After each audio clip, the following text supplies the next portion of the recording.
شروع اللہ کا نام لے کر جو بڑا مہربان نہایت رحم والا ہے۔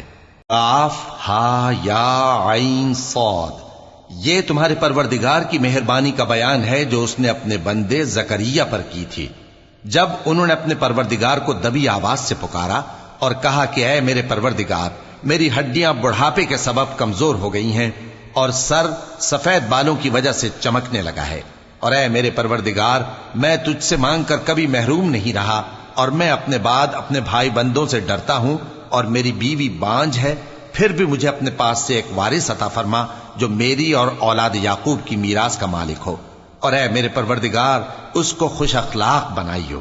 فرمایا اے زکریا، ہم تم کو ایک لڑکے کی بشارت دیتے ہیں جس کا نام یحییٰ ہوگا، اس سے پہلے ہم نے اس نام کا کوئی شخص پیدا نہیں کیا۔ انہوں نے کہا کہ پروردگار، میرے ہاں کس طرح لڑکا ہوگا جبکہ میری بیوی بانجھ ہے اور میں بڑھاپے کی اس حالت کو پہنچ گیا کہ سوکھ گیا ہوں؟ حکم ہوا کہ اسی طرح ہوگا۔ تمہارے پروردگار نے فرمایا ہے کہ مجھے یہ آسان ہے، اور میں پہلے تم کو بھی تو پیدا کر چکا ہوں اور تم کچھ چیز نہ تھے۔ کہا کہ پروردگار، میرے لیے کوئی نشانی مقرر فرما۔ فرمایا نشانی یہ ہے کہ تم صحیح و سالم ہوتے ہوئے 3 رات دن لوگوں سے بات نہ کر سکو گے۔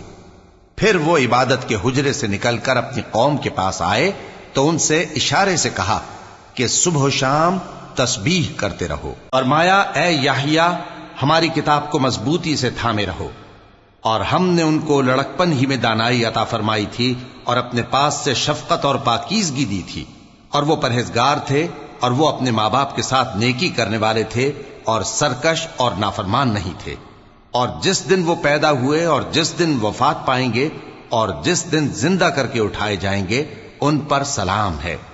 اور کتاب یعنی قرآن میں مریم کا بھی تذکرہ کرو، جب وہ اپنے لوگوں سے الگ ہو کر مکان کے مشرقی حصے میں چلی گئیں، پھر انہوں نے ان کی طرف سے پردہ کر لیا تو ہم نے ان کی طرف اپنا فرشتہ بھیجا، سو وہ ان کے سامنے ایک خوبصورت مرد کی صورت میں آیا۔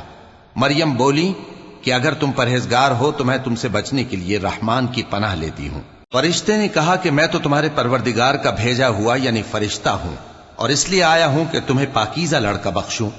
مریم نے کہا کہ میرے ہاں لڑکا کیوں کر ہوگا جبکہ مجھے کسی مرد نے بطور شوہر چھوا تک نہیں اور میں بدکار بھی نہیں ہوں۔